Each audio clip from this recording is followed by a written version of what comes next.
ඉතින් තෙරුවන් සරණයි අද අපිට මේ දානය ගෙනාපු කට්ටිය තමයි මේ පුතු දකින්නේ. ඉතින් අද මේ අපි ඔය පහනපත්තු කරන තනෝජ පුතාගේ උපන්දිනය 25 වෙනි උපන්දිනයට තමයි අද අපේ වැඩිහිටි නිවාසෙට මෙම දාන වේල පිරිනමනු ලබන්නේ ආදරණීය වැඩිහිටියන් වෙනුවෙන්.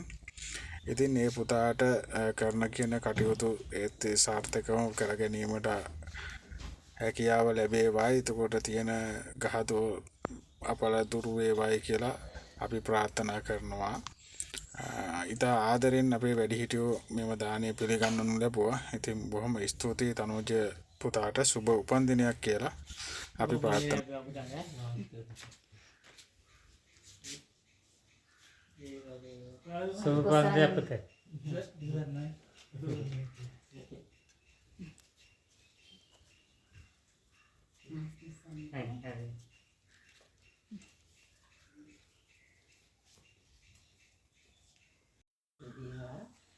එහෙනම්